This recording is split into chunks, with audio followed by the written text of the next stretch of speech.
And greetings. Happy Wednesday. Welcome to the Steve Deace Show here live and on demand on BlazeTV radio and podcast. Alongside Todd Erzin, Aaron McIntyre, and all of you, I am Steve Deace. Coming up on today's show, the weekly prophet of woe and lamentation. Daniel Horowitz will be joining us a little bit later on today. Also, later in this hour, we will begin one of our most favorite segments each week, buy, sell, or hold. And this is where you, the audience, gets to take over the talking points and agendas that we discuss here on the program. But before we get there, let's get right to it. Here is Aaron's rundown of what happened while we were away. What happened while we were away, brought to you by Nothing to See Here. A CIA whistleblower has come forward to Congress claiming that the intelligence agency offered monetary rewards to analysts to change their opinion about the origins of COVID. The whistleblower claims the CIA had formulated a panel of scientific experts to research and come to a conclusion about the origins of the pandemic. When the vast majority of the panel deduced that it originated in that Wuhan lab, the whistleblower claims the CIA then offered money to those experts to change their opinion and say that they weren't sure. Nothing to see here. Anyway, here's some aliens in Mexico. The Mexican government were presented by some ufologists what they say are mummified extraterrestrial remains they found somewhere and won't allow more than a handful of people access to the dig site. Moving on, the same day that House Speaker Kevin McCarthy announced an impeachment inquiry into Joe Biden, Florida Congressman Matt Gaetz says he's tempted to bring about a vote to vacate the Speaker's chair. I rise today to serve notice. Mr. Speaker, you are out of compliance with the agreement that allowed you to assume this role. The path forward for the House of Representatives is to either bring you into immediate total compliance or remove you pursuant to a motion to vacate the chair. Texas Congressman Chip Roy echoed some of Gaetz's concerns. The fact of the matter is, let's be very clear, we talked about reducing spending. That was a part of the agreement. We all know that, and we talked about it publicly, and we haven't done that. Period. Full stop. We haven't done what we agreed to do. We talked about passing a balanced budget. We talked about actually passing a budget. We haven't done that, right? We talked about having term limits, bringing a bill to the floor. We haven't done that. So that's what Matt was getting at. And the point here is, we can go back and talk about the agreement, but the point here is the American people and the people suffering at home expect us to do our job. That's the point that we're dealing with here in September. Ron DeSantis tells CBS News that age absolutely should be a factor in determining who should be president. Should voters worry about the ages of President Biden and former President Donald Trump? I think that's absolutely legitimate concern. The presidency is not a job for someone that's 80 years old, and there's nothing, wrong with being 80. Obviously, I'm the governor of Florida. I know a lot of people who are elderly. They're great people, but you're talking about a job where you need to give it 100%. We need an energetic president, and I think that if the founders could kind of look at this again, I do think they probably would have put an age limit on some of these offices. I mean, it seems like our leadership class now in Washington, 75, 80 plus years old is where those folks are. And I think Americans, if Biden's the Democrat nominee, I'm the Republican nominee, I think there's going to be a lot of Americans that are going to want to see a generational passing of the torch. U.S. Border Patrol says 146 suspected terrorists or those on the terror watch list have been encountered this year alone at the nation's southern border. Back in 2019, that number was 0. New York Congressman Dan Goldman, your thoughts? Do you not think that the migrant crisis or the southern border situation is at all a security threat to New Yorkers? I don't think it's any more of a security threat to New Yorkers than domestic violent extremism. And finally, this. I put some lube on and got him on his knees, and I began to slide into him from behind. I pulled out of him and kissed him while he masturbated. He asked me to turn over while he slipped a condom on himself. This was my ass, and I was struggling to imagine someone inside me. He got on top and slowly inserted himself into me. It was the worst pain I think I have ever felt in my life. Eventually, I felt a mix of pleasure with the pain. Close quote. And that's what happened while we were away. That video from our buddy Tim Young, putting the masterpiece theater motif to Senator Kennedy reading that yesterday. You can go watch the whole thing. I think Aaron probably didn't put the second half out in there because there would have been too many bleeps, just too labor intensive at that point. But that might be the greatest. I saw that on Twitter this morning. That might be the greatest tweet of all time. I'm so pissed at Tim because I had a similar idea yesterday afternoon. I was so pissed when I saw he did this. He beat me to this. That I went ahead and did my own version this morning. And then like 10 minutes before the show, I saw his and I'm like, I'm basically just copying him, so I'm not gonna use mine. Well, great minds think alike, but it's a demonic laugh track. That's basically what we are as a people at this point. We are a demonic laugh track, and that video, the use of venerable dressing. And it's accompanied by such just outright guttural filth as it is being read aloud in the U.S. Senate, because this is now the stuff of serious policy discussion. I mean, that's an encapsulation of this country in its current state. We are merely a demonic laugh track. That's one of the reasons why people are looking for resources of where to go. In a world where truth has been turned upside down, marriages are falling apart, the Christian values that used to hold this country together getting thrown out the window. That's why you want to check out the podcast Refocus with Jim Daly over at Focus on the Family, an organization that's been around for over 40 years. Jim has been the president there for almost 20. It's a great resource that reaches millions of people and helps them share and understand and know God's truth. So check out the Refocus podcast with Jim Daly. It's on Spotify, Apple, or anywhere else you listen to podcasts. Refocus with Jim Daly. So if I understand this correctly, Mexico has gone from sending us the aliens to finding some. That's the story this morning? We're all just the Truman Show now, man. Honestly. Right before that, too, with the CIA, they're writing scripts for us, and that's it. I got called a CIA asset on Twitter yesterday. It must be primary season. Anyway, finish your point. I'm sorry. Go ahead. No, but really, it's a show. And that's not rhetorical flourish. The CIA is writing scripts and paying its cast members to just read the script. Did you see how terrible? I mean, you would think with today's animatronics, the aliens. Yeah, I mean, that's holographic technology, VR. I mean, I don't know that audiences in the 60s would have gone for that. But in this day and age, you've got to give us a little bit something more than that, don't you? No, not when the lie is the point. Just look, believe. I mean, that looks like some middle schooler's paper mache art school, or art class project. It's not even that good. As our friend, independent journalist Jordan Schachtel pointed out, why do all of these ETs look like ET? We're like losing our creativity here, guys. I saw that this morning. And this was like in the Mexican version of Congress, right? Yes.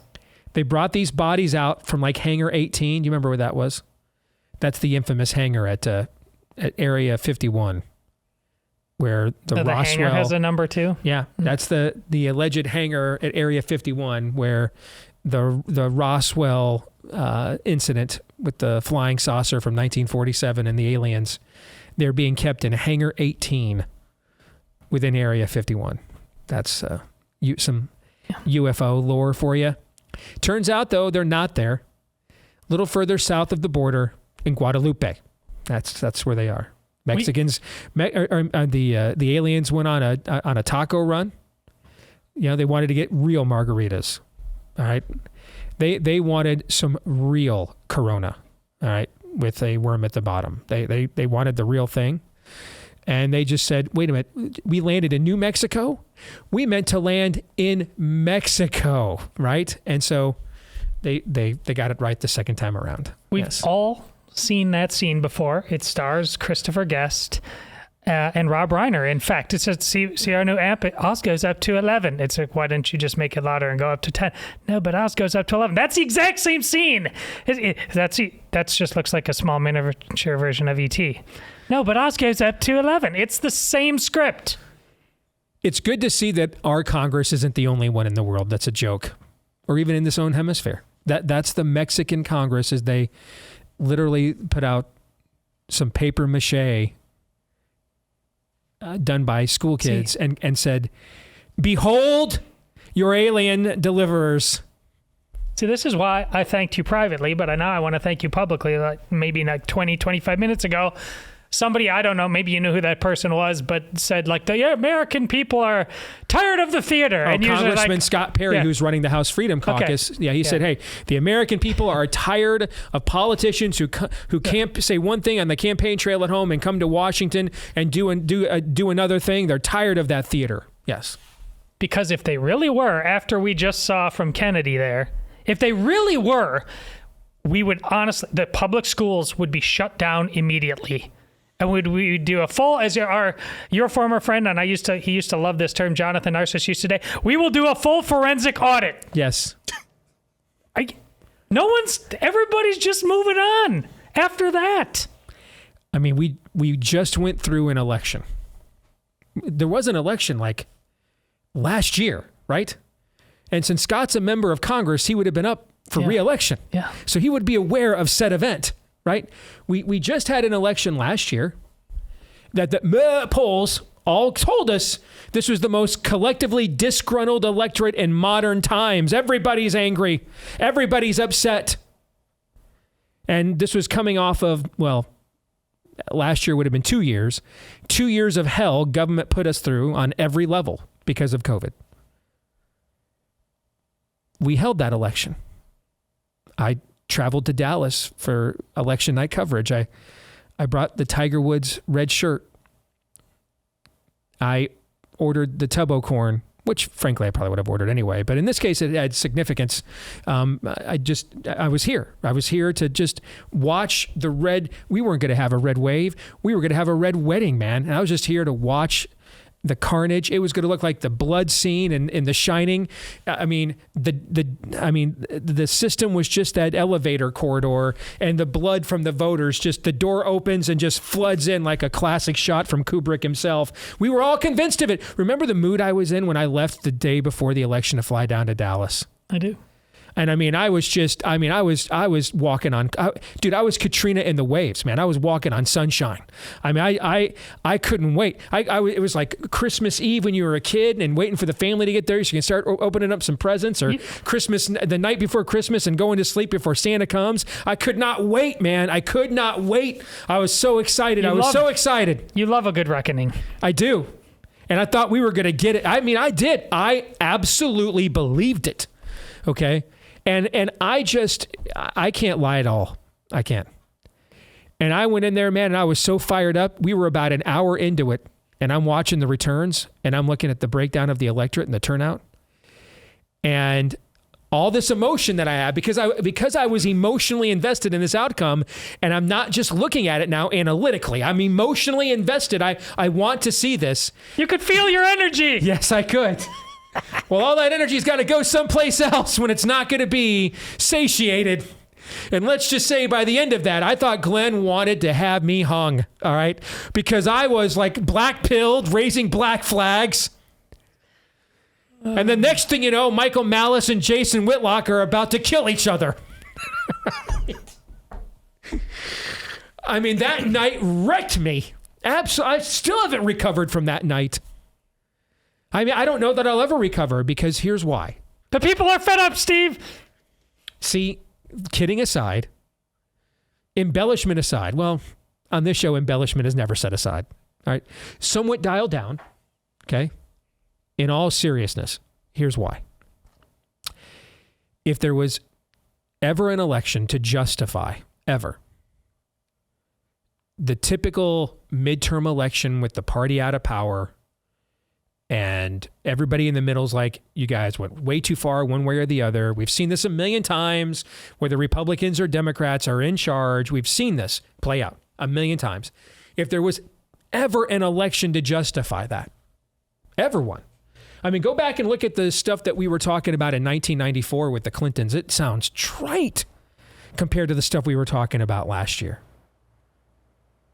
If there was ever an election for the lazy electorate just to roll out the silent majority, to roll out and say, "Niet," like communist, thumb down, and that's it. Someone's life ends right there in the arena the minute the thumb hits the reverse. If there was ever an election for that to happen, man, it was this one. Did that happen? Did not. Didn't happen. Not a single meaningful incumbent lost in America. It was statistically one of the most pro-incumbent midterms we had ever had. We in the midst of some Pax Romana that I'm not aware of? No. And if we're at the point now that you cannot count on the electorate to hold the system accountable, then I don't know where we go, because we certainly know the Republicans aren't going to do it. All right? You know, and here we are. So this idea that there's just this mass amount of disgruntled people. I mean, the same polls that show us 75% of Americans don't want another Biden-Trump election, the same polls that show us that, the exact same polls from the exact same companies tell us that, it's a 99% chance that's the election you're going to get. Okay. You know, I mean, I think by and large, the American people have given up. Yeah. Well, and we spent a lot of time ripping on the boomers on one side and then Aaron's millennials on the other. But when it comes to who's guilty the most of what you're talking about, Steve, it's our generation. It's Generation X. We are soft. We see these geriatrics not willing to move on. We don't want to grab the baton. No, we won't push them out. I agree. Yeah. I mean, well, listen, we're the nobody cares generation. We're the grunge generation. That's why I've said, don't get me wrong. I mean, the boomer generation wrecked this country. Yes. Very good chance, irrevocably so, and it won't recover. The fault lines that were opened in the boomer years from, we essentially just went from a racist country in the previous generation to a racialist one. The sexual revolt, we went from, we went from, a country that maybe undervalued the need for intimacy and sex and marriage to a sexual revolution. We went to every extreme imaginable and opened up fault lines that are, without divine intervention, we aren't capable of healing those rifts. Those are, in many other cases historically, when those sorts of first things are fundamentals, when those things are moved, those are irrevocable movements. But I have said all along, I am not exactly, I have no idea how our generation will do in charge, but I'm not all that confident because of the generation that raised them. And much of what I see from our generation is sort of a resignation, passivity. It doesn't care. Now, that at times I think is beneficial when it's mobilized, meaning that whole I don't care thing, if it's mobilized, then also helps you to not care when you get called names. You know what I'm trying to say? But, I mean, we're the grunge generation. I mean, we're the ones raising all those kids in the suburbs right now and not really paying attention. That's our generation. Yeah. Now, some of that, I think, is just fed by the idea that boomers will never die. They will be propped up beside the jukebox afterwards. They will weekend at Bernie's this thing. And it does almost, there is a such thing in the Bible as generational curses. There is a part of me that is heavily sympathetic to the idea that is a cursed generation for what it did for its level of rebellion against the laws of nature and nature's God, and therefore the most just outcome would be to let them finish what they started and finish us off. Any examples of that happening in the Bible? A few. Plentiful examples, as a matter of fact. Any examples of cultures having revival when they come to the brink that ours is at? Much rarer. Happens, much more rare. What's much more plentiful is we just let that generation go ahead and play itself out. And we'll see you on the other side of the history book. That's usually what occurs. And I'm sympathetic to the notion that that's the path that we're heading on now. But I don't know that. And I'm not God, and I don't know the future. And, my job is to, and that if you're a believer, this is your job too, is to occupy until he returns. And our job is to be faithful. Our job is to oppose evil. Our job is to declare truth, regardless of what the larger narrative is. Because the larger narrative for us, remember, is that this world is not our home. And while we would all be extremely, particularly those of us with kids who are about to send off into the world, and in some cases have, and with grandkids now on the way, we would be extremely disappointed if this is the end of the American section of your history book. But would God be unjustified in deeming it so? No. No. So, whether the Lord taketh or Lord giveth, blessed be the name of the Lord. Because it would not be unjustified at all. If anything, we could argue that he has been more than patient the other way. Indeed. Aaron, what do you think as someone that is not a boomer or a Gen Xer? I'm glad finally somebody is ripping on somebody other than my generation. Thank you, Todd. But no, it's largely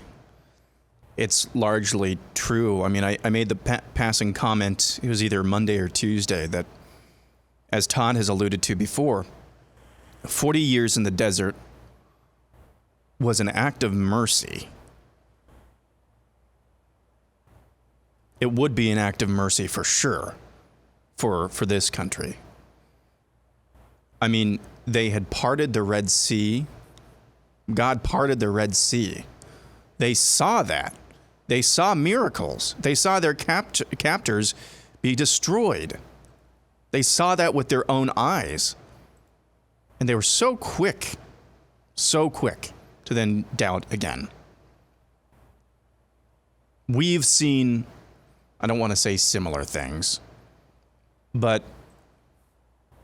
we've seen the greatest experiment in human history of freedom and liberty, and we've just let that slip away.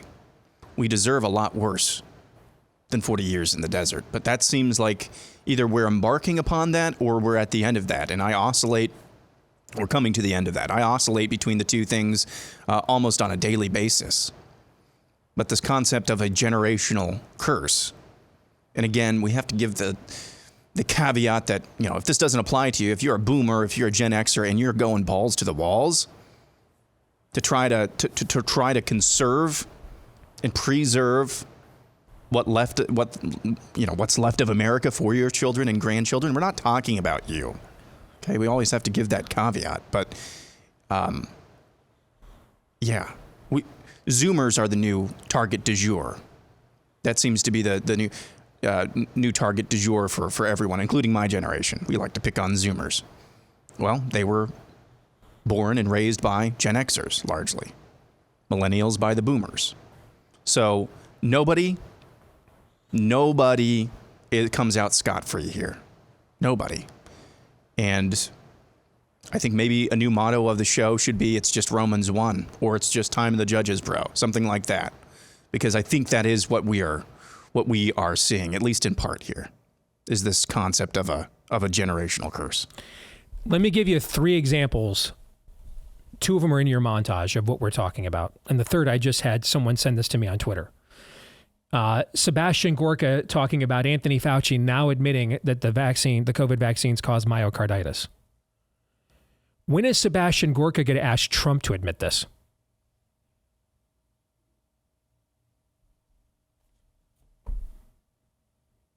Anybody?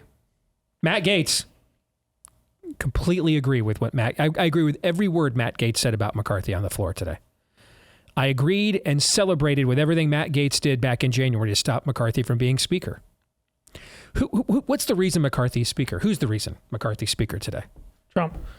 Remember that clip of Marjorie Taylor Greene handing her cell phone to Gaetz and to Boebert? Remember that picture we saw on the House floor when they were opposing him? And you can see on her phone, it says DT is who's calling or who was on the phone. Okay.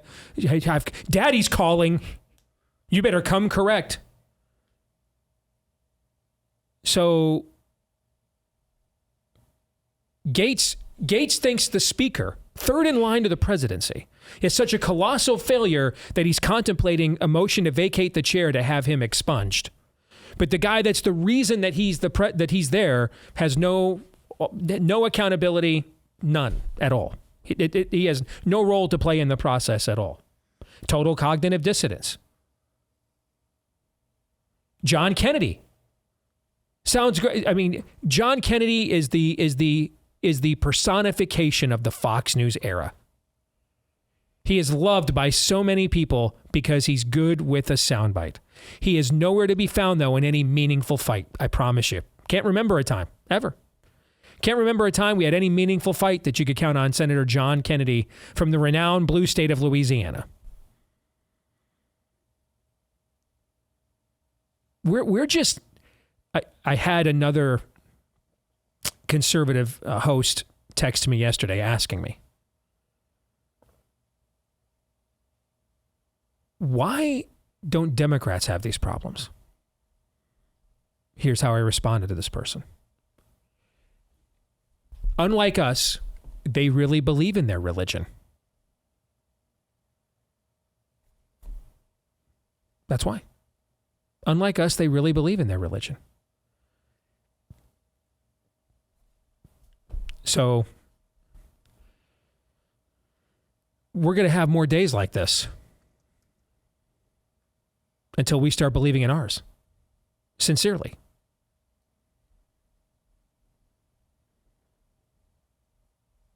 They're making plans to conquest. We're plotting out, how can I maintain my audience, my subscriber base, my polls, my following, my payroll. I'm not saying those things are not important, but those considerations have no chance up against a force of will in opposition to you that has true and sincere conviction.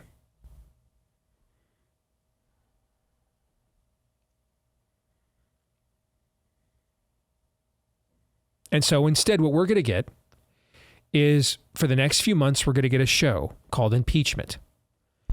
And much of conservative media is going to eat this up.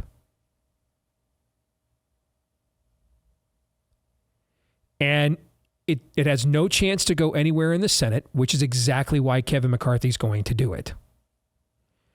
And this is the offering, so you could get your political porn on Fox News, while he's going to be over here funding every weaponization of government, funding the government that's allowing an invasion of you and in your borders. He'll be over here literally screwing you, but you'll be satisfied with the political porn you'll get on all your big media outlets and Fox News here for the next few months.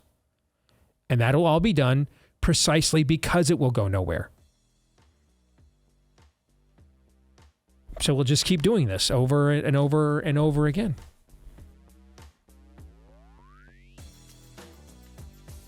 Nothing will change until we do.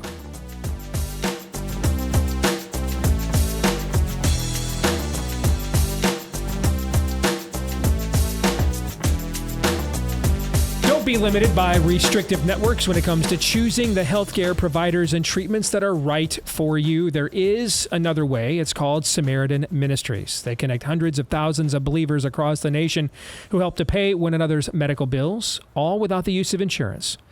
And consider this as a medical emergency arises. You don't have to check and see what hospital is in your network or be concerned about the emergency room doctor being in network too.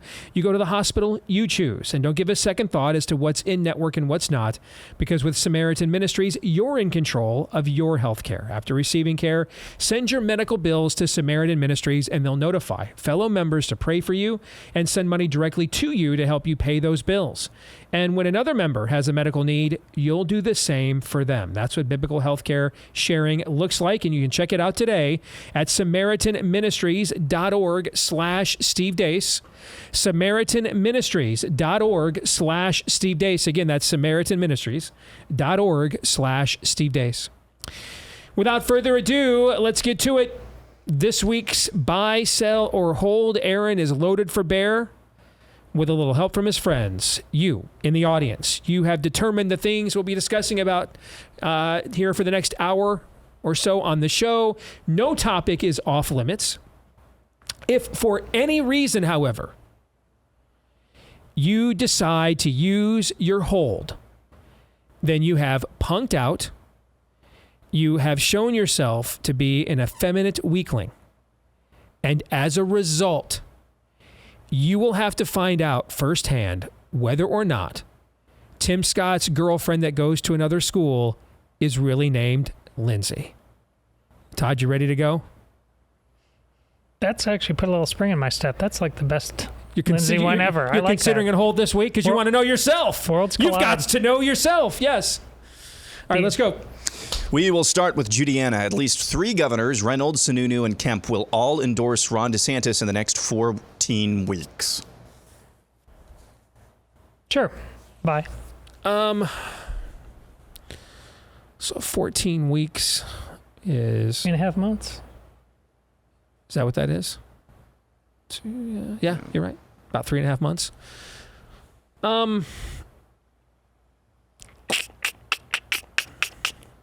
Okay, I'll buy. I know the first two. Well, I shouldn't say I know. I think the first two want to. And they have different reasons. I think Kim Reynolds as a governor has her handling of COVID and Johnson News could not have been any different. Okay. And she's pro-life, actually. So I think Sununu is just another, establishment rhino who his issues with Trump would be the things about him that we actually like. Does that make sense? Sure. Yeah. I think in Kim's case, I think it is, and I'll just tell you, prior to this caucus cycle, I heard nothing at all that the Reynolds administration had any issues with President Trump or really nothing. Heard nothing. She spoke fondly about him and what he accomplished when she could. That's what makes this entire episode of him provoking her to come out against him just a completely one-sided affair. But Sununu is a different story. But Kim, I think, just has a genuine admiration for and I think they're simpaticos, her and Ron are. I think that's a different consideration than what John Sununu's thinking of. It's Brian Kemp I'm unsure of, because I think that guys like Kemp and Youngkin, remember Youngkin is term limited, he can't run again. You can't serve more than one term concurrently in Virginia. I think guys like Kemp and Youngkin are kind of hovering around and kind of hoping that DeSantis just completely implodes and maybe they could kind of swoop in late and be the Trump alternative in the race. He's the one that I'm not sure about. But if DeSantis were to get both of those endorsements and win Iowa and New Hampshire, then I think it would be, I think it's all three or none of the three, I guess is what I'm trying to say. But okay, I'll buy. Next, Vince, best sitcom that didn't get the credit it deserves, according to Jim. That's with Jim Belushi. No idea. Never watched an episode. Yeah, I'm not sure I even knew that was on. I remember when he was the husband in Grace Under Fire, there was another Jim Belushi sitcom. I was completely unaware of that. By the way, is that the first Grace Under Fire reference in the history of this show? I believe it might be. I can't even remember Grace. I remember the title. I don't know. Who was Grace? She was a female comedian, kind of an Irma Bombeck kind of female comedian in the 80s and 90s, got her own sitcom for a few years. Not coming to me. No. It was called Grace Under Fire, and I think Jim Belushi played her husband, if I remember right. They were trying to kind of, create another Roseanne kind of a phenomenon over on ABC. I remember watching a few episodes of According to Jim. It seemed to be a pretty clean, funny, lighthearted show. I didn't even know it existed. I mean, I had absolutely no idea. I'll tell you what the most underrated sitcom of all time is. Family Ties. Underrated? Yeah, one of my all-time favorite shows. Family Ties is underrated. Never gets talked about. It never gets talked about, man. Never. It's because it was on in the 80s. So we talk about other stuff that was on in the 80s? I mean, probably too much. Okay. You said nostalgia kills you. Sean Griffiths says ketchup is gross. It's basically just tomato syrup. No, that's... Dude, yeah, if you... The entire American diet is just different flavored syrups. With as much sugar as we put into, everything... So you have to toss the whole thing out. The entire American diet is basically variations of high fructose corn syrup. It's true, though. It really is. Yeah, ketchup is not gross. Maybe different consistencies of the syrup, but it's still syrup. I continue to get people that agree with me about ketchup on your eggs. Continue to agree with me on that, by the way. People continue to disagree as well. But this is going too far. Ketchup on fries, ketchup is, it's good stuff. There is Michael, what's his name? He wrote Omnivore's Dilemma and some other books, but they've actually done DNA or level dietary analysis, and that because of high fructose corn syrup, there is more corn byproduct in Americans than in native Mexicans who eat, regular, actual whole corn, just because of all the corn syrup that we have. Really? Yeah. Okay. There you go. We're doing great here. Weston Camathy says... They even brought their aliens out first. Yeah. Weston Camathy says, in light of Aaron Rodgers' season-ending Achilles rupture on Monday night, buy, sell, or hold in the next 5 years, the NFL will implement a rule similar to two-hand touch that will only apply for defenders going after the quarterback. I don't think that'll happen. Sell, but right now, all of the... about the turf and the whining and the complaining.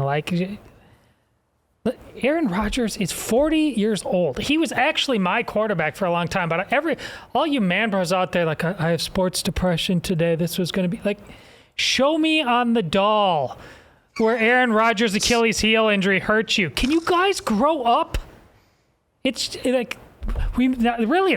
there's going to be people picketing on the streets to make sure grown men get to play on grass so they get their parlays right, than the porn in the schools. I'm so sick of it. I couldn't tell. That being said, I was pretty devastated watching that Monday night. And I'm not even a Jets fan. I don't care. And aside from him poking the bear on COVID and doing interviews with Pat McAfee with Ayn Rand books behind him. Not much of an Aaron Rodgers fan. Got my ass kicked from him for 15 years in the NFC North. But just as a Lions fan, man, that kind of just cursing. You finally got your guy and everything else, and then he comes out 4 minutes into the first game and blows out an Achilles. I just inwardly, it's a little bit like when you watch another guy get kicked in the Manleys unfairly or undeservedly, you kind of feel it instinctively as another guy, right? You know what I'm trying to say? You kind of feel it a little bit. You kind of reach down there or cross your legs and you're kind of like, ugh. You kind of have empathy, owies in response, or, willies. You know what I mean, right? I do, but you know what I saw on 9/11? I saw an idol get smashed. That's what I saw. Okay. But that's how I felt, because I didn't see that, because you're just a better person than me. But that's what I saw as a Lions fan was the equivalent of getting kicked in the Jimmy unfairly, and I felt bad. I mean, I was devastated watching it live. I was like, man, I really feel bad for these people. As I get older, I just have developed a lot more of a soft spot for moribund, struggling fan bases. Now, as long as we all recognize the truth, ain't none of y'all as moribund or struggling as we are, right? We have one playoff win since before my mom was born, and she's 65 years old. And that happened my senior year in high school which was 30 years ago. We have the longest ongoing division title drought in American team sports. So no, I don't want to hear, I don't want to hear from the guy from Hollywood for Freedom who came in here last week with his Miami Dolphins uniform on. He was actually alive to see his team in Super Bowls. I don't want to hear it. No, I don't hear from Vikings How fan. did we turn this into a Detroit Lions lament? I'm almost ready to watch the Lions win the Super Bowl so we can just end this. Move on. Po-boing from Steve. It's not, dude. I wish it was po-boing. It's a tragic legacy. Is what it is. It's a tragic legacy. A 40-year-old guy got hurt. That's what happens. It's the first game of the year, though, man. You're so pumped up. You're psyched up. I get it. I totally get it. If you are a Jets fan, brother, I'm feeling you. I know what it's like. I get it. Okay. Let's move on. Bruce Jenner's uterus says Steve finally follows his own advice and joins a militia after the 2024 election. Huh. I mean, what's honestly, a militia? Let's define that. What do we mean by that? I mean, I'm down, but what is it like? Like right now, did a militia just show up in New Mexico? Is that what that was? Informally? You said, people showed up to the town square there and said, openly carrying, and said, yeah, we're not doing this. Does that qualify? I think it's an organized group of armed individuals outside the direct purview of the government. I got to share this really quick, by the way. This account on Twitter, DC Drano, just shared an up-close visual of the Mexican mummified alien babies and posted, Mexico has revealed a never-before-seen picture of the average U.S. senator. That's very good. I'm going to say sell. Here's why. I am more inclined to be the bring out your dead guy than the militia guy. In that I firmly believe 100% without any equivocation that what we are dealing with here is spiritual. And I think there's every bit of a chance that it comes from demonic malevolence, as it does the demonic malevolence is divine providence, judgment. You see this throughout the scriptures. When God's people fall into idolatry, he lets idolatrous nations be the instrument of his judgment. Okay, do not be deceived. God will not be mocked. A man will always reap what he sows.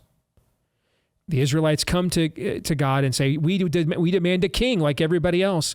So he gave him a king that looked the part, right out of central casting, tall, strapping, but he was vain, shallow, narcissistic, defensive, disingenuous. So what did he give him? A king, just like everybody else. And I think it is, and if that's the case, then I would be more inclined to go full John the Baptist. Because really what you're asking me is, what's next for me if and when I completely give up on the political process? What's next for me is just full John the Baptist. That's what's next for me. Because I actually think that we would be in a position that kind of rebellion, if I'm right, is similar to the mistake that the Hebrews made in Jeremiah's time. That Nebuchadnezzar wasn't the problem. They were. He was just the buckle of God's belt when Daddy took it off to spank them. And that the more that they rebelled against the judgment that they deserved, the worse that judgment they received was. And that at this point, I think that we are much more in need of mass repentance than we are mass revolution. That would be my read. Could be wrong, though. I've been wrong before. It's a good question. I'm kind of surprised it's never come up before. I didn't have an immediate answer to think about it. I had to think about it. Next up, Paul says it's currently more likely that teams from 4 different conferences will make the college football playoff than even 2 from the same conference. I'm going to sell. You have the Pac-12 has too many top teams, and they're all going to play each other, and they will all knock each other off. Ask me this question again after Florida State plays at Clemson. They still have to play at Clemson.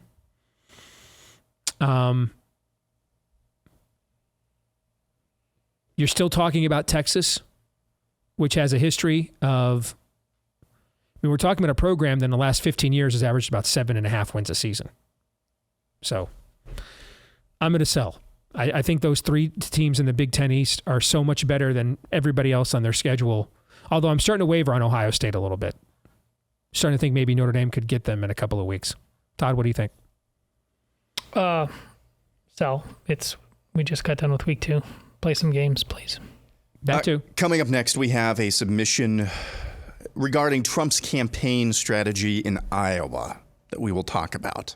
I think it's an interesting quandary, an interesting submission that we will discuss coming up. Okay. All right. Am I the only one, by the way, that's kind of getting squishy on Ohio State? Well, No. I haven't seen them play. And when I say squishy, I'm talking about, is this a team that will go to a major bowl game at 10-2 or win the national championship? I mean, let's put this in perspective. We're not talking about them going like 8-4 or something. Okay, we're basically saying, do they lose a game before they play Ohio State? Or I'm sorry, before they play Penn State and Michigan? And I'm starting to think that they might actually. They seem underwhelming right now by their standards. But remember, last year you came this far away from losing to Illinois. So I mean it. And then look what you did. So it just, give it time. It's week 2. All right, we'll come back. More buy, sell, or hold next.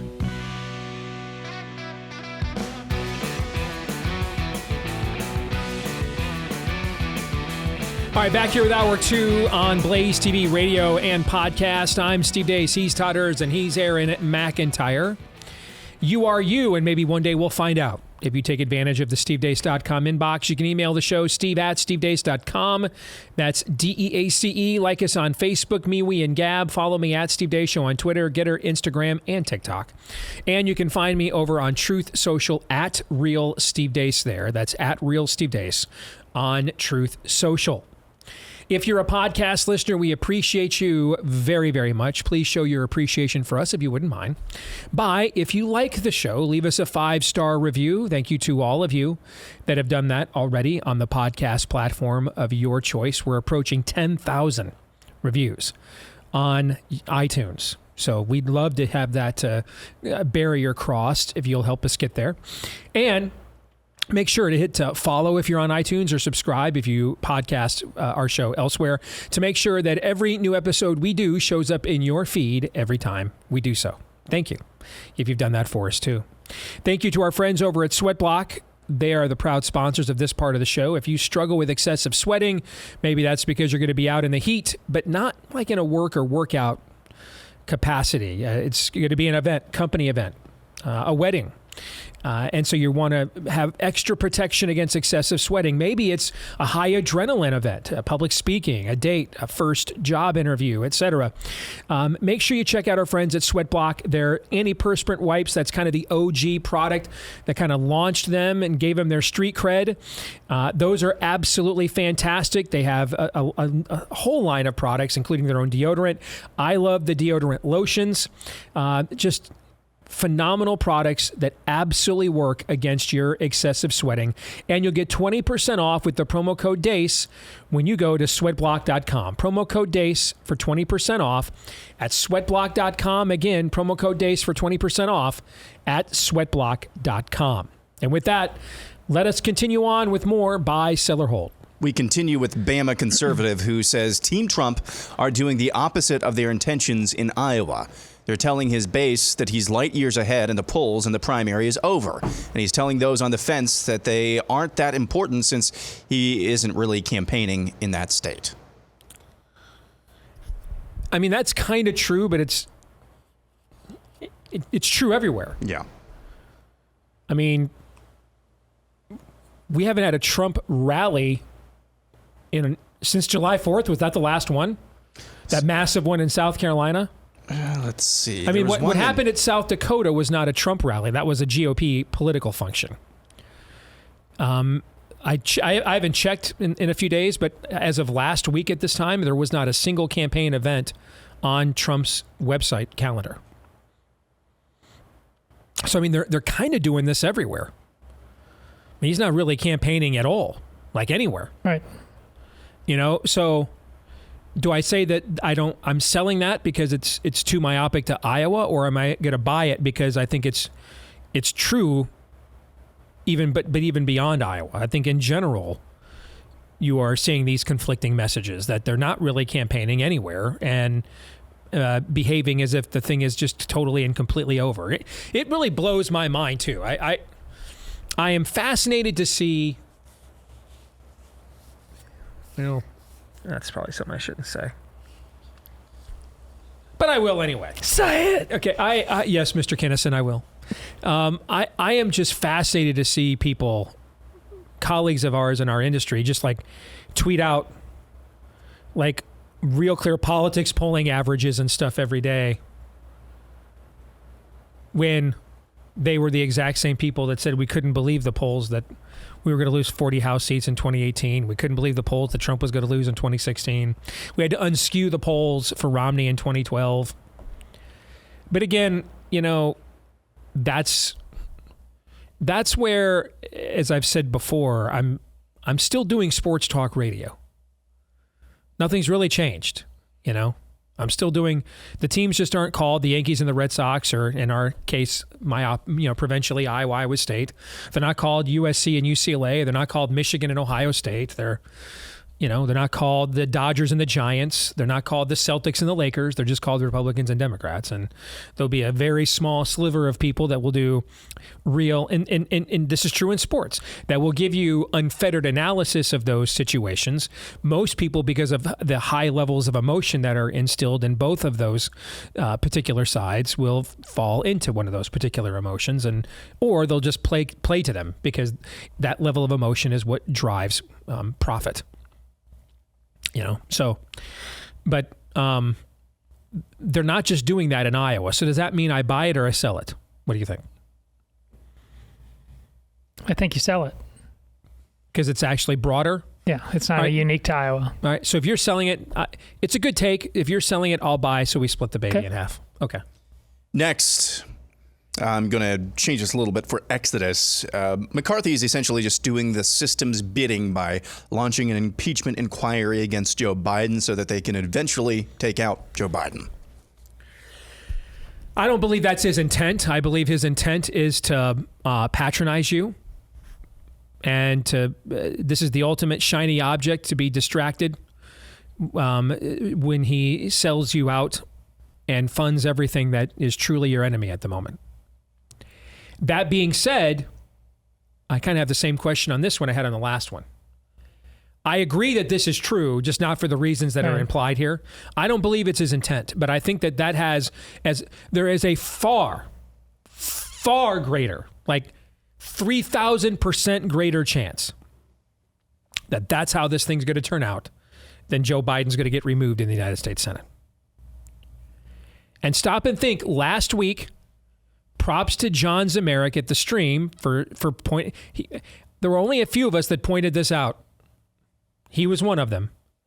The whole thing with Barack Obama smoking crack with a white gay man that he may have had sex with was simply going to do nothing but generate sympathy for Michelle Obama. So first, let's generate sympathy for Michelle Obama. And now let's give the Democrats the off-ramp to dump Joe Biden, the dementia patient. Why do we do this? I will answer that for you.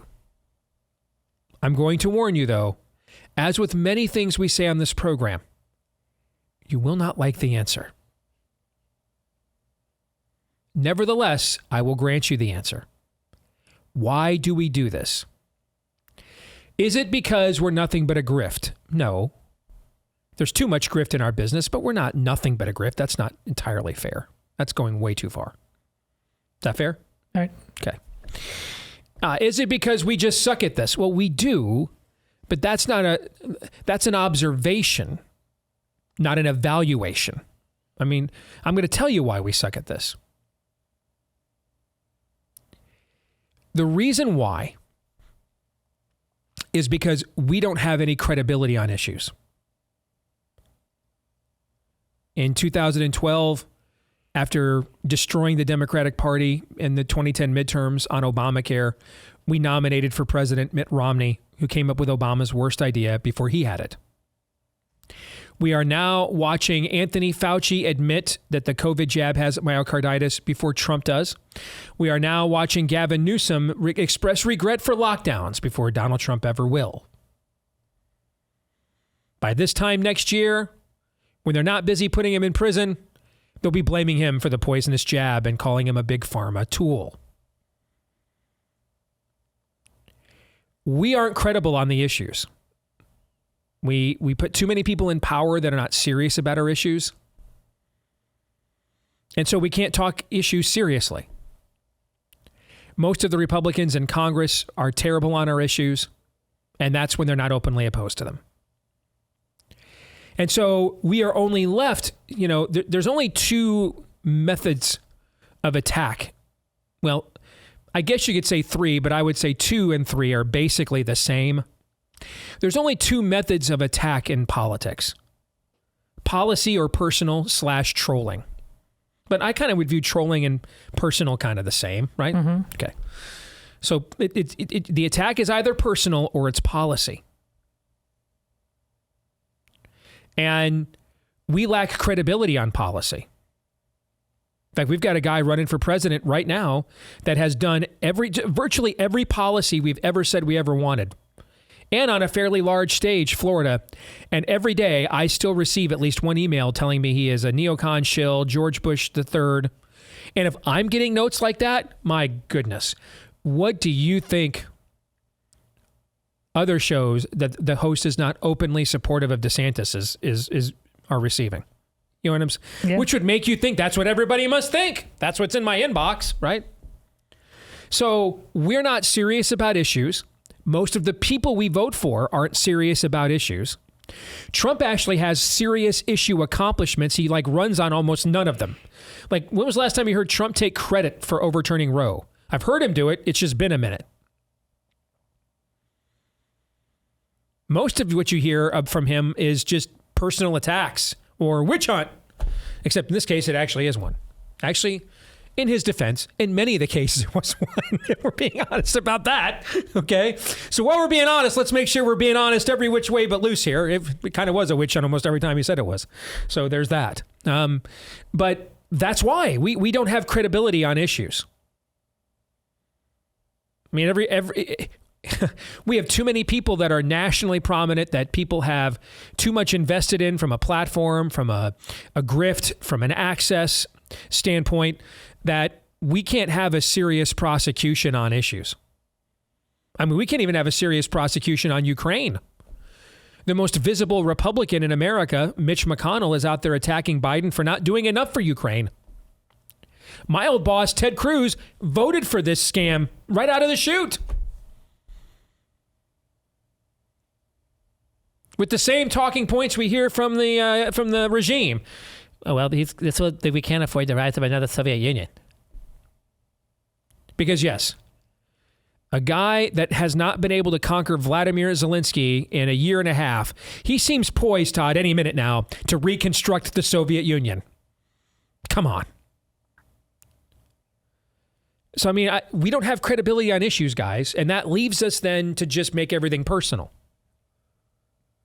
The problem when everything becomes personal is you have to have really high favorables to withstand the backlash. And if you don't, then people end up resenting you every bit as much as they do the person that you're personally attacking. You exhaust them. Does this sound like familiar at all? Evergreen. They find you exhausting. They'll turn on you even when they shouldn't, because they'll just stop looking at you critically and just make the decision, I don't like this person, and I don't like how they present themselves, and I just want to move on. I can't think of anybody or anything in our current zeitgeist that I just described. So let's not belabor the point and move on. Next, we go to Lizions, who says Rodgers retires. Bye. All right, make the case. You're 40. This is an Achilles. I mean, it makes sense, which is probably why I should have sold. That's why I wanted you to go first. Here, Aaron Rodgers, agree, disagree, don't like, all the things that Steve said before, but he does think he's more of a critical thinker than most players, most fans, even when he gets it wrong, and he does. And if he critical thinks on this, he'll retire. That's a good answer. I think this is a flip of a coin. I'm going to take the other side, even though I like your answer, just because I think it's a flip of a coin. I think he's also a very prideful man. Yeah. And the idea of the lasting final image of his career is getting carted off the field. I mean, the last two times we saw Aaron Rodgers play football, it was walking off the field in Lambeau, basically saying goodbye to the franchise that made him, and then walking onto the field at the artist formerly known as the Meadowlands, and then getting carted off within 3.5 minutes of the game. And I just wonder, as a prideful man, is that the way he wants to go out? Is that his lasting image that he wants that to be? So I will sell. But I think that we both make a good case here. I think this is just observing him from afar as an individual. No wife or kids and none of that kind of stuff, So I think this is just really all about him on an ego level. Has he had enough? And will he take it as a sign that it's time to move on with the rest of his life? Or will he say, there's no way I want to get punked out and go out like that, Like Tom Brady came back, the Buccaneers were not as good, but man, statistically, he had one of his best seasons last year. So he can say, I'm good now. I'm good. Can Aaron Rodgers, when Aaron Rodgers is 50, 55, he's going to wake up and say, man, I can't believe I went out on a cart. That's how my career ended. And it wasn't like in a playoff game or something, or the Super Bowl. It was the first game of the year. I would imagine there's going to be a war within he's going to be visiting some sweat lodges, looking for some visions of where to go from here, I would imagine. There's this one that just came in from Gary Klein. You must ignore all of the connections to the party establishment to vote for DeSantis. The lack of public employment and career connected to Fox News and lack of attacks from the left. I went and checked out his profile, and he really believes this. First of all, that last statement, the lack of attacks from the left. There are entire montages out there of left-wing media and left-wing politicians freaking out about him. The guy went and served his country in the military and then became a prosecutor. And if you're a Trump person, what you're basically saying is that Trump helped make an establishment hack the governor of his own state. Ron DeSantis was such a terrible governor of his state that Trump moved his entire empire from Manhattan to Palm Beach. I just don't understand that. I don't understand where someone's accomplishments. Notice what's missing there. Have you noticed what's missing there? No accomplishments at all. There's no accomplishments there. I mean, he's been governor. What did you think that he did every day? What ties to Fox News? They've actually been very pro-Trump here for the last 4 months. Like, almost none of that's true. Almost none of that is true. Like, factually not true. Like, not a difference of opinion, like, factually not true. Like, sky is green, okay? You know, rice is steak. I mean, just things that aren't, they're just not true. I don't know. I mean, I'm sorry, but actually you should tell me you're sorry, because you just came on my show and asserted a bunch of things that aren't true, and you know how much I am really fond of when that happens. Let's talk about the stuff that you ignore to keep your Donald Trump fetish going. If that's the standard, what's being ignored? Hey, my goodness, you guys are exhausting. Top 10 Tom Cruise movies. Let's just wholesale buy, sell, or hold. What a segue. I'm the master at segues. Not. Number 10, Mission Impossible franchise. Number 9, The Outsiders. Number 8, Jerry Maguire. Number 7, Tropic Thunder. 6, Last Samurai. 5, Days of Thunder. 4, Rain Man. 3, Top Gun Maverick. 2, A Few Good Men. And 1, Top Gun. And I'd want to see the cutting room floor on that. Well, I mean, his star-making role, Risky Business, is not on the list, you know. The one he got nominated for an Oscar, Born on the 4th of July, not on the list. But overall, Minority Report, very underrated movie, not on the list. The one he was in with Emily Blunt, what's that one called? That's Edge of Tomorrow. Edge of Tomorrow. You want to talk about extremely underrated movies. Yeah. And it's not just because, you know, I love me some Emily Blunt. That is an extremely underrated film. I'm with you on that. Even the Spielberg War of the Worlds he was in, I recently watched that about a year ago, rewatched it on a whim. That's right. That's underrated too. That was better than I remembered it being. You know, so is Days of Thunder on the list? That's where he met Nicole Kidman. That's on the list. Eyes Wide Shut on the list? Color of Money? Color of Money is really good with Paul Newman. So you guys are selling. I mean, I'm going to buy. That's still a pretty good list. Okay. Yeah, we're just talking about the cutting room floor is a pretty good list too. Yeah, that's a pretty good list. I'll buy. Yeah. Once again, from Bama Conservative, if DeSantis does not win the primary, his best option would be to push the Florida legislature to allow 3 terms for his governorship. I will sell. I would not advise that at all. I would advise to finish your term, go, you know, well, there ain't much left for him to do. I mean, after this last legislative session that they did, but Democrats will continue to present more opportunities. I would advise him to finish that term aggressively, and you'll be just 49 years old, and we'll see what the condition of the country is in 2028. And I don't think any of us at this point knows whatsoever where we're going to be as a country, given the current trajectory and the track we're on at all. But that's what I would urge him to do. Next, I like this one. Sam W. Tucker Carlson's show, in scare quotes, his show on X is just a Joe Rogan podcast without the influence of marijuana. I'm good. I love the analogy, but I think it's way off. There is far more substantive conversations happening most days on Joe Rogan's podcast than what we've seen from Tucker on X so far. Far more. Far more. And I say that regretfully. Regretfully. Sell. Do we see all? I don't know. How often does Joe Rogan put out his podcast? Daily.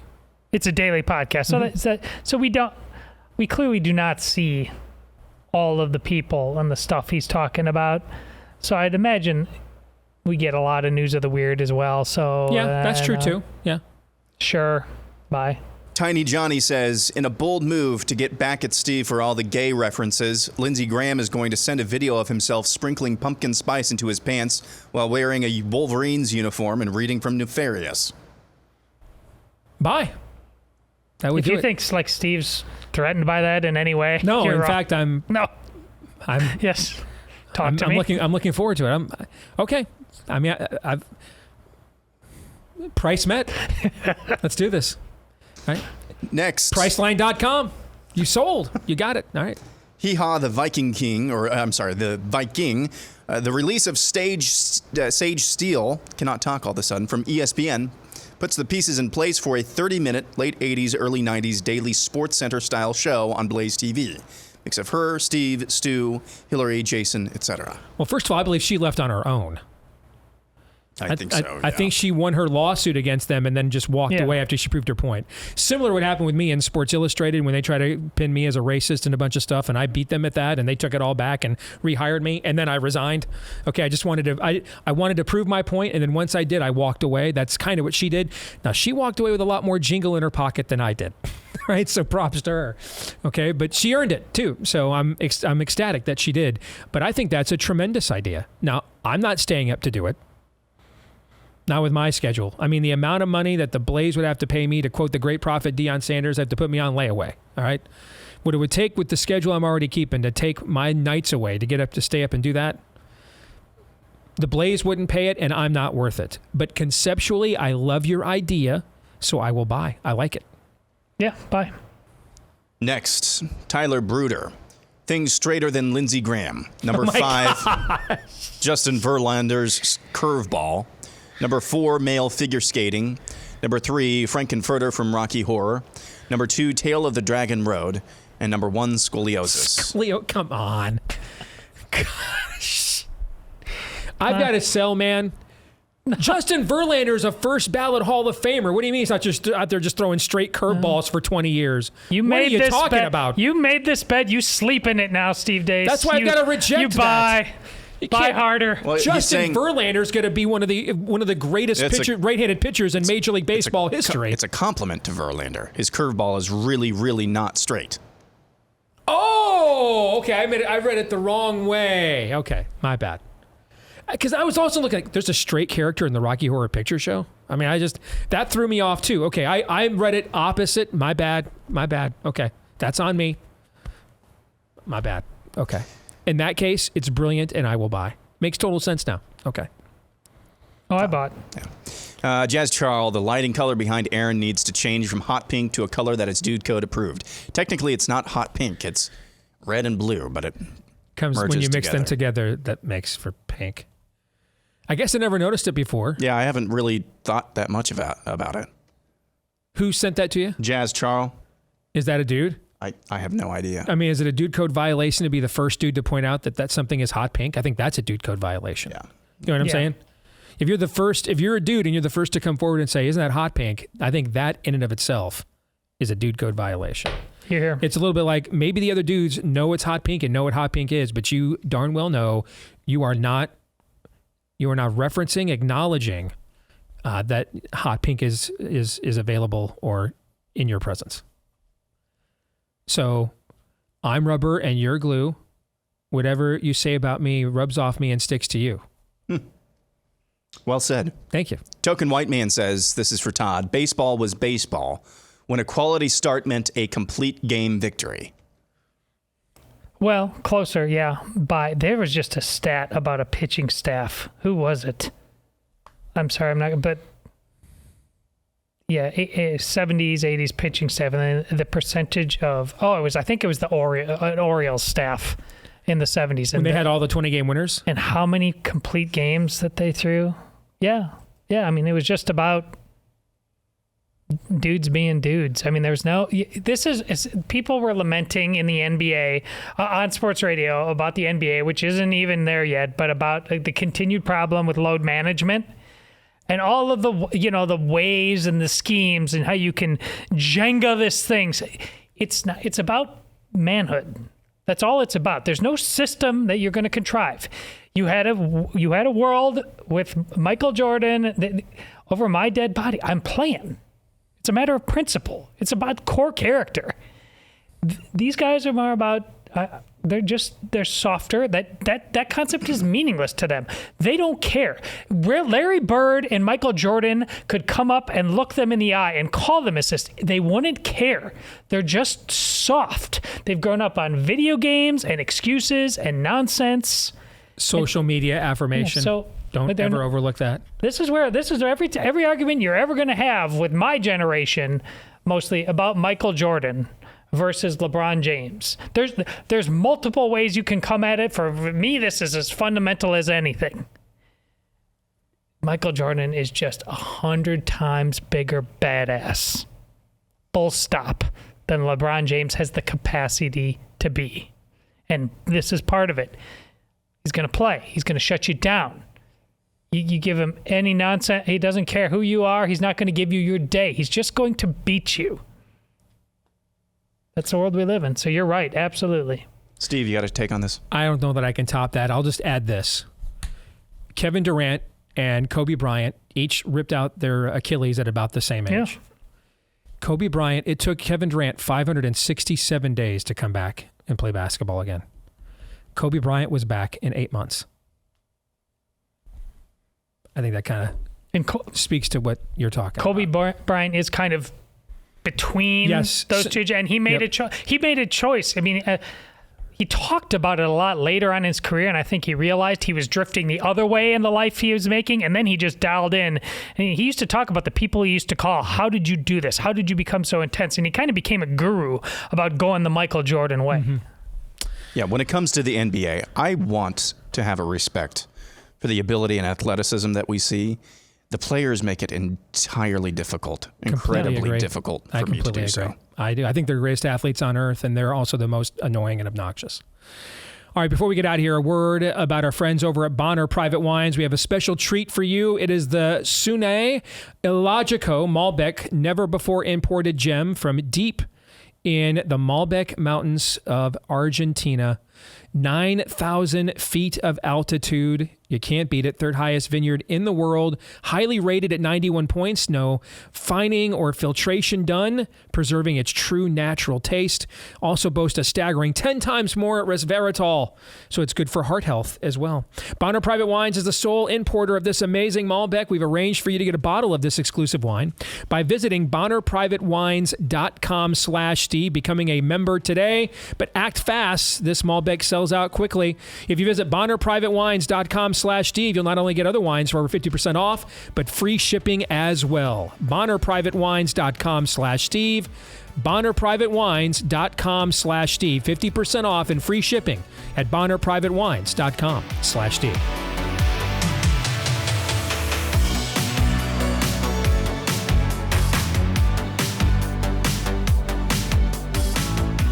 All right, back here on the Steve Deace Show, powered by Blaze TV, Blaze Media. Thank you all for tuning in. This part of the show brought to you by our friends at Eden Pure. If you've got stubborn odors in your home you just cannot get rid of, now put them to the test with the Eden Pure Thunderstorm Air Purifier. It gets rid of strong odors from cooking to litter boxes, trash cans, cigarette smoke, even that mildew smell in the basement. No match, because it doesn't cleanse, it doesn't just air freshen the air. It cleanses it. Starts working within seconds to clear the air in any room and to purify it. These things work so well. They have thousands of 5-star reviews. They've sold over 350,000 units. They have been extremely popular in our audience since they came on board a little more than a year ago. And you can save over $200 right now on the 3-pack for whole home protection and get free shipping. So get the 3-pack for under $200, all 3 units for under $200, and free shipping when you go to EdenPureDeals.com and use the discount code Steve. EdenPureDeals.com with the discount code Steve, and that's the discount code Steve at EdenPureDeals.com. Let's welcome in the weekly prophet of woe and lamentation, our good friend Daniel Horowitz. It is good to see you. Let's begin, Daniel, with the latest on the jab. Today, this is actually going on, I believe, as I am talking. I saw you live tweeting it. Florida's public health director, Joe Ladapo, making an announcement. They have been the only health department in this hemisphere that has told any form of truth about these jabs at all. And we would view them as cautious by you and I's standards, but they were willing to throw caution to the wind, comparing them to everybody else. So they have been recommending for well over a year now not to give these shots to young adults and teens, Mr. Ladapo has. My understanding is he is now recommending not to give these shots to anybody other than seniors, basically, that are the most vulnerable to these viruses. Is that what Florida is recommending now? Not exactly. A little bit more nuance in that. So they affirmatively recommend against all forms of COVID shots for those under 65 and over 65. I mean, if you read between the lines of what they're saying, nobody should get it. They just say you should talk to your doctor, and then they're going to put out guidance that healthcare professionals shouldn't lie to seniors and make assumptions about safety and efficacy and need to understand some of the latest research. So he was talking about the subclinical myocarditis studies. He was talking about the negative efficacy and that he thinks that's actually more of an adverse event, a safety signal more than a data point in efficacy, and also about, some other adverse event issues as well. Obviously, the lack of trials, the measuring antibodies from a freaking mouse. Moderna's trial showed one serious adverse event out of 50. So, good times, Steve. But here's the question. How are we 2.5 years into more data on this than anything in the history of anything we've known? And we have one governor, one health director in the entire country venturing even one tranche in this direction, much less as far as Florida has taken it. You have every other department of health that I can see is still actively pimping the shots to varying degrees. Especially in light of this data, Alex Berenson combed through CDC's own data, put this out earlier this morning, that according to CDC's own data, 1 million mRNA COVID shots for teens will prevent anywhere from 0 to 1 COVID deaths. However, they will cause anywhere from 100,000 to 200,000 side effects. That's negative efficacy, more than negative efficacy quantified there. I mean, that's a democidal kind of a product that people ought to, frankly, be put on trial for producing and then regulating and approving for the public. And that gets us back to your question, why? And the only thing that I can think of is that we live in a truthless era. We live in an era of idolatry. And when it comes to politics, really all that matters is idolatry. Yep. And if a narrative goes against my idol, particularly at a time that I need to be idolizing him or would profit me to do so, then I just have to.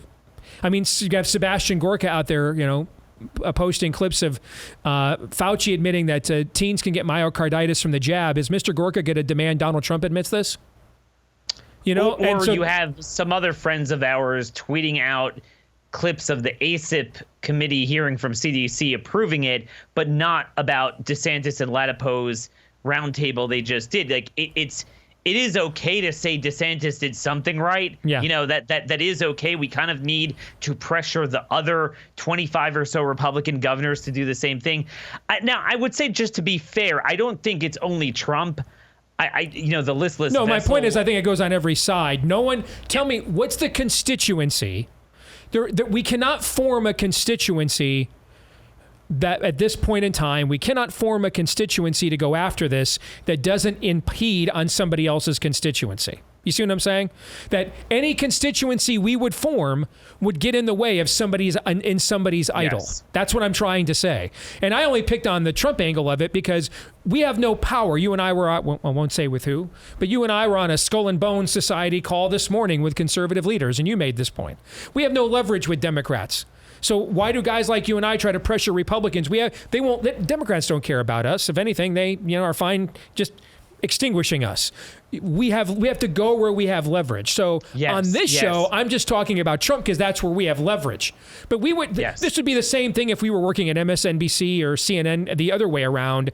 Everybody's idol here gets in the way of the truth. Maybe if a guy like RFK Jr. had decided to run as an independent and make this like his number one battle cry, you could have amassed a base of people to thwart the political idolatry. But within the current contemporary political environment in which we have, there's just no way to build that critical mass because the idolatry gets in the way.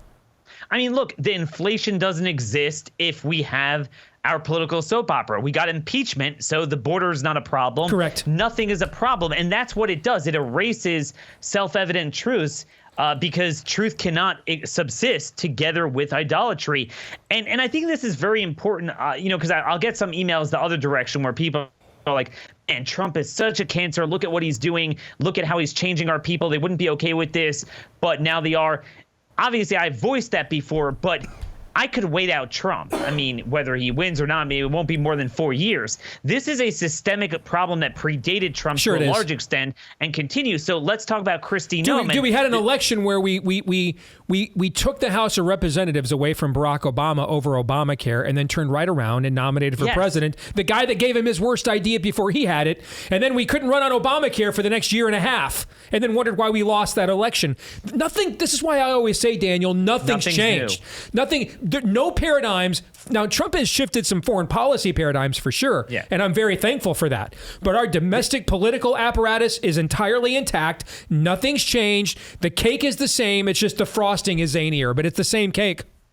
And the conservative movement and influencers and media is the same, too, in that they are a protection racket for the Republican Party. Rather than using their access to influence them, they don't want to be bothered by straining relationships. So, I mean, look, what you and I were talking about earlier today, I've talked about on my show all week, is in South Dakota. We got this victory against this carbon capture, insane Chinese BlackRock-backed pipeline sucking up carbon dioxide. I mean, it's just a mentally ill idea. It's even crazier than the COVID shots in some ways. And, I mean, Steve, it doesn't get sexier than that. A red state stealing fourth-generation land in order to put a Green New Deal pipeline to suck out carbon to grease the skids for carbon neutral. I mean, it doesn't get bigger than that. Backed by BlackRock, backed by China.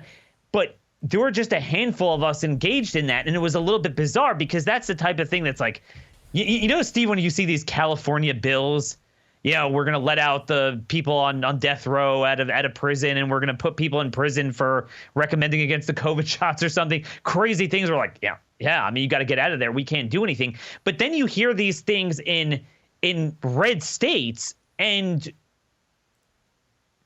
with a lot of ties to some very prominent up-and-coming Republicans. And I would think that's your moment. I mean, this is your Esther moment. You're in there. You need to voice your opinion. Dead silence. They only influence what they cannot influence. It's just so bizarre. And that's what this Biden impeachment represents. No one understands it. No one cares about it. It's not like, you listen to Chip's. Chip has a 3.5-minute clip encapsulating our rallying cry as best as anyone could ever do on the issues people care about. And I think listen to that and then listen to the Biden crime family, which we all understand they are. Which one's going to land more? And then obviously on the budget, you have leverage with zero funding being the default, whereas with impeachment, there's no default of Biden being temporarily suspended pending a Senate trial. No, he remains there. And from the whip count, it looks like he will be acquitted 85-15, whether you like it or not. And, personally, I spent 15 years trying to get out a lot of those people or prevent them from coming in to the Senate. But, it was a lonely battle. It's going to backfire. But we satiate ourselves with empty calories. And then on the issue that matters, in the way it matters, at the time it matters, with whom it matters, where our influence would land and exert itself, crickets. So, Daniel, what do you think about we're going to win the black vote by retconning Barack Obama as a crack-smoking homosexual with a fondness for white meat? Thoughts?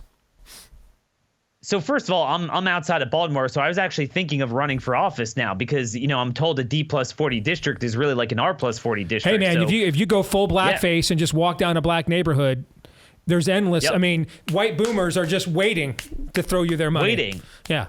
No, I mean, make I it have no rain. excuse. It'll be like the Champagne Room on the Vegas Strip, brother. You bet. Go ahead. Yeah. People always ask me to run. I'm like, look, I'm in a blue area, but I guess I'm wrong. It's kind of a red area. But look, the reality is this. I was actually heartened by Tucker's interview because I said, see, look, Steve. The most Daniel Horowitz thing ever. Okay. Well, I was actually heartened by the fact that Tucker interviewed a toothless white homosexual who had gay sex while smoking crack with Barack Obama once. So the problem is I never got a memo. There was this memo that went out that we're all homosexual now. So I never got that memo. So I've been, as you well know, I've been on. This conversation broke Skype. Did it break Skype? Skype's like, we can't have this. Yeah. He's heartened. He's heartened by this. That is peak Daniel. Well, I was heartened by that Tucker interview. Just let's try to get him back to finish that point. We have some breaking news, by the way. It is a true end of an era. Thank goodness. Mitt Romney announces he will not run for another term in the U.S. Senate. Do we have Daniel back? Yeah. All right, go ahead. Finish your point there, Daniel. Go ahead. My bad. You wait till the best part. So Yes. anyway, I was heartened by the fact that at least at this point, it's a negative. I mean, I didn't know there was any problem. Like, oh, do you know that Barack Obama did sodomy? Right, we got Rick Grinnell, top Trumpista, is using homophobic as an attack in a GOP primary, for goodness sakes. So yeah. I was pretty. I was like, wow. I guess Tucker. I guess you believe that that's kind of a problem. But then the second thought in my mind was the fact that, okay, so, and this is the thing about conservative movement. They're always like a deer, always looking behind them, never looking at the present and the future, always fighting yesterday's issue. So you now have the log cabins, and I thought they were defunct, taking over Mar-a-Lago. Okay, so they celebrate the imposition of gay marriage on red states, Biden's bill. Carrie Lake was there. They're all there celebrating. Rick Grinnell's like, flatulating at everyone. Every conservative calling them a homophobe, calls DeSantis a homophobe, says that really you got the Bruce Jenner stuff, that it's only a problem with female sports, but otherwise gender is fluid and we need to deal with that. The ultimate form of grooming, normalizing that behavior on the hard right, not just the Republican Party. So, hey, Tucker, like, aren't you a little bit intrigued by what Bruce Jenner is doing down there in Mar-a-Lago? I mean, isn't it more relevant when you have the fire in your own home, in your own temple? I mean, isn't that something more abominable, but also more redressable? I mean, it's within your sphere of influence to deal with it. And nothing. And again, this is the embodiment of what impeachment is. They're looking at yesterday's grievance. Oh, man, they impeached Trump for nothing, and they're the ones that did the Ukrainian fraud, and they're right. But as we stand right now, is that the best issue and strategy to fight for what we believe in at this juncture? Well, see, No. that is where, in the larger context, the answer is no. From a monetary context, with the limited sliver of people we actually talk to and represent, that answer is yes. And we're out of time, but next week I want to talk to you about something we discussed here the other day. That when I started my career, I had to push back with the truth against the establishment pushing narratives that the actual data of politics and demographics of politics proved was wrong. And they were just doing this to keep control of the party because they'd rather lose to Democrats than lose to people like us, right? I did that show for the first 12, 13 years of my career. What's happened now, as a perfect example. What's happened now is we flipped. And now what's happened is, in the MAGA era, now we do content that is deceptive to our people about the truth of politics and what actually wins elections, because that fuels our narrative, which is to keep that gravy train going. Yeah. And so I went from having to diffuse deceptions from the establishment, then now I've got to confront deceptions in my audience that they're being exposed to by people that supposedly are part of like the same industry and stuff that I'm a part of. That's the number one thing that's the one thing that has changed. But nothing or else is really MAGA has. Inc. the new establishment? Well, that could just be it. That could be it. Thank you, man. Good to see you. Later. All right, thoughts, gentlemen, on that conversation quickly? Got about a minute? Well, actually, the conversation from Daniel was spot on as ever, but going to briefly Mitt Romney. I mean, assuming he's done, I hope he's done. He has been known to change. But this goes to what you say about what was he failed at everything. He failed as an establishment leader and poster child. Failed as the next Reagan. He failed as I'm to the left of Ted Kennedy. He was supposed to be like the counter now, the edgy counter. No, he failed at that. Just a waste of a political career. So a Republican. Yes. Anyway, go ahead. No, I mean he is Republican concentrate. That's what that's great. Mitt Romney is. He is Republican. Make sure you tweet that later so I can share it. Yeah. That's what he is. I mean, he is the face. He is the essence. He is the soul of the GOP. Yeah. In many respects, he is. John 3:17.